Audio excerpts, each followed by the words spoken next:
Good morning, dear students. Dear students, we are going to start with the third part of our chapter of history, chapter number 9, and the topic is the growth of mass nationalism. Now, children, after 1919, the struggle against the British rule, it became a mass movement. What do you mean by mass movement? Means lot of people were included now. It involved the peasants, the tribals, the students, and women in large numbers. And occasionally, even the factory workers were also involved in this. Fine. Now, certain business groups they too began to actively support the Congress in 1920s. Now, what was the reason? Now, see, children, the First World War it altered the economic and political situation in India. We have talked about it. It led to a huge rise in the defense and expenditure of the government of India. Fine, lot of expenditure was done in this. The government in turn increased taxes on individual incomes and business profits. Now, see, the government, spended a lot of money on, military expenditure. So, ultimately, from where they are going to get that money now? Obviously, from the people. So, what did they do? They increased the taxes fine on the individual incomes, on the business profits. This increased military expenditure and demand of war supplies led to sharp rise in prices, which created great difficulties for the common people. So ultimately the common people were facing a lot of problem because the price rise was there. On the other hand, children, the business groups, fine, they reaped fabulous profits from the war. Fine, the big business groups, they were getting a lot of profit. As you have seen in chapter number 7, the war created a demand for industrial goods like jute bags, clothes, rails, and caused a decline of imports from other countries to India. So that time import was not possible. So they, uh, you know, mm, bought the things from the country itself. So the Indian industries they expanded during the war, and the Indian business groups they began to demand greater opportunities for their development. Fine. The war also led the British to expand their army. Now, at that time, they expanded their army as well. Villages were pressurized to supply soldiers for an alien cause, which the cause was not there. For that also, the soldiers were required, and these people they were just fighting for some other reason. They were not fighting for their own freedom. So that was the alien cause. A large number of soldiers were sent to serve abroad. Even the soldiers were sent abroad for serving, British. Many returned after war with an understanding of the ways in which imperialist powers were exploiting the people of Asia, Africa, and with a desire to oppose colonial rule in India. Now, when they went out of the country, they, they got to know that how these alien people, alien groups, they are taking advantage of us. So they were in a desire to oppose this colonial rule in India. Furthermore, children, in 1917, what happened? There was a revolution in Russia. News about peasants and workers' struggles and ideas of socialism circulated widely, and that inspired the Indian nationalists that if they can do this, why can't we? We should also oppose the British rule, the colonial rule in India. Find the advent of Mahatma Gandhi. Now it is in these circumstances that Mahatma Gandhi he emerged as a mass leader. As you may know, that Gandhiji, at the age of 46, he came to India, and that is in 1915, and he came to India from South Africa. Now, there, having led Indians in that country in non-violent marches against racist restrictions, he already he was already a respected leader. So there also people were, he fight he led the Indians for all this. So people were already knowing him. He was respected. He was a respected leader already. He was known internationally. Now his South African campaign has brought him in contact with, now at that time he was in contact with various type of Indians like Hindus, Muslims, Parsis, Christians, Gujaratis, Tamils, North Indians, and the upper class merchants, lawyers, and workers. So he was already in contact with all these, you know, all these type of Indians. Mahatma Gandhi, he spent his first year in just traveling throughout India. He just had a look on India. Fine. He understood the people. He understood their needs. He just checked out the overall situation. His earliest intervention were in local movements in Champram. He how he interrupted Britishers, like in the local movements like in Champram, Kheda, Ahmedabad, where he came into contact with. There he got into contact with Rajendra Prasad and Vallabhbhai Patel. And in Ahmedabad, he led a successful mill workers' strike in 1918. Let us now focus in some detail on the movements organized between 1919 to 1922.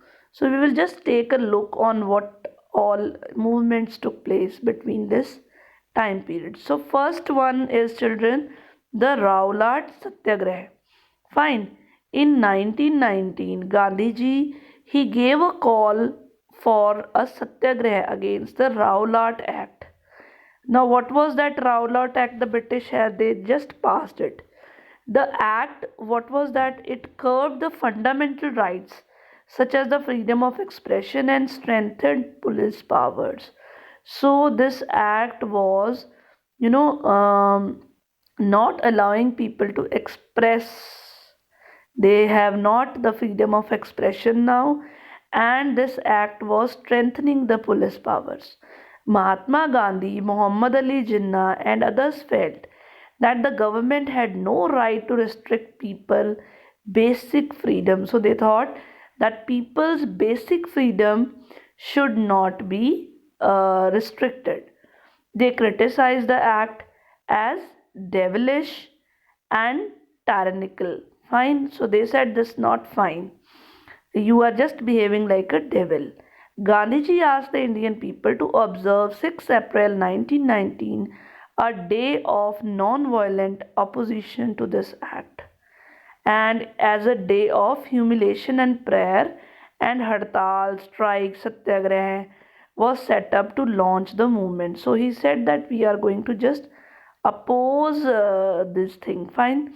The Rollout Satyagraha turned out to be the first all India struggle against the British government, although it was largely restricted to cities. It was there in the cities only, but still it was the first all India struggle against the British government. In April 1919, children, there were a number of demonstrations and hartals. Fine. In the country, and the government used brutal measures to suppress them, because the government, they were afraid now.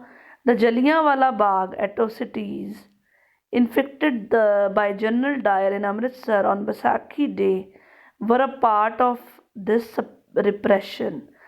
Just they wanted to suppress all type of demonstrations. So that's why this Jallianwala Bagh massacre was also a part of it. On learning about the massacre, Rabindranath Tagore, he felt a lot of pain and anger for the country, and he renounces his knighthood, means he gave back his honor granted by the British Crown for exceptional personal achievement and public service. So he was so much in pain that he gave back that. During the Rowlatt Satyagraha, the participants tried to make sure that Hindus and Muslims were united in the fight against the British rule. They just wanted to be united. Fine. One. This was also the call of Mahatma Gandhi, who always saw India as the land of all people who lived in the country, Hindu, Muslims, and those of the other religions. He was keen that Hindus and Muslims support each other in any cause. So even Mahatma Gandhi wanted this, that Hindus, Muslims, they both should, be one and they fight together. Fine. Now, after that, children, comes the Khilafat agitation and the non cooperation movement. Now, the Khilafat issue was also one such cause. In 1920, the British imposed a harsh treaty. What was this treaty? On the Turkish Sultan or Khalifa. People were furious about this as they had been about the Jallianwala Bagh massacre. So also Indians and Muslims were keen that the Khalifa be allowed to retain control over Muslim sacred places in the erstwhile Ottoman Empire. The leaders of the Khilafat agitation, Muhammad Ali, Shaukat Ali, they now wish to initiate the full-fledged non-cooperation movement. They just wanted to not cooperate with the Britishers. Fine. Gandhiji suppressed their call and urged the Congress to campaign against Punjab wrongs, that was the Jallianwala Bagh massacre, and the Khilafat wrong and demand for Swaraj. The non cooperation movement gained momentum, it gained speed through 1921-22. Thousands of students left government controlled schools and colleges. Many lawyers, such as Motilal Nehru, C.R. Das, C. Rajagopalachari, and Asaf Ali, they gave up their practices. Whatever job they were doing, they left that. British titles were surrendered and legislators boycotted. Fine. People lit public bonfire and foreign clothes. The import of foreign clothes fell drastically between 1920 and 1922. But all this was merely the tip of the iceberg. Large part of the country were on the brink of the formidable revolt. So means now people they started working on this. Now people's initiative, children. Fine, this we will just go through. People initiative.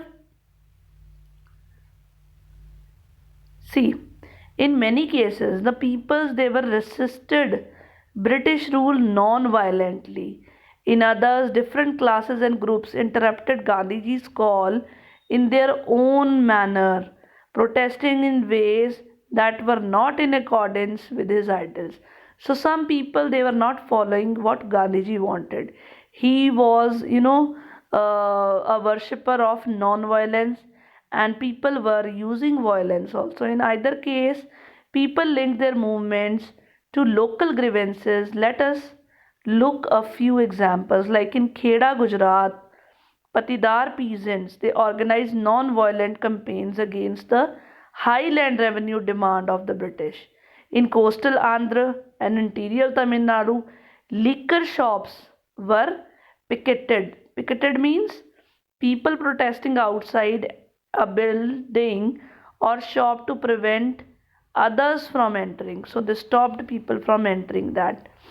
In the Guntur district of Andhra Pradesh, tribals and poor peasants they stacked a number of forest satyagrahas, sometimes sending their cattle into the forest without paying grazing fee.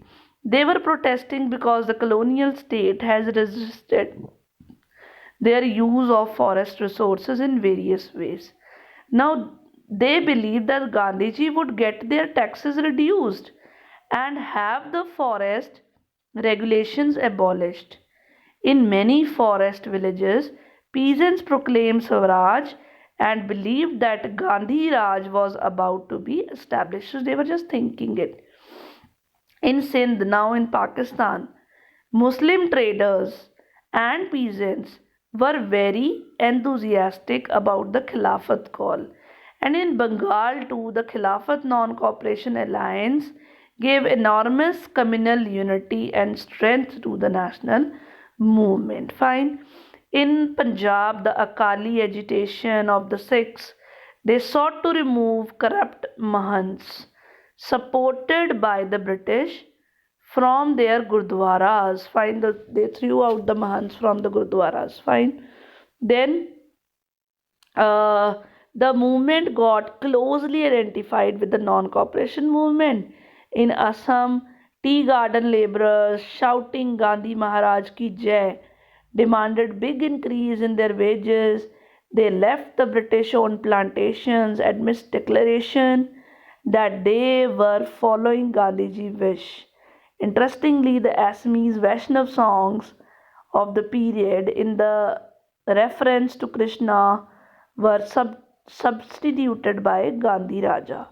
So this way, how people were just uh, favoring now Gandhiji, and how all over India people were people started protesting against this. Fine, children. So this was all about today's topic. Thank you and have a nice day.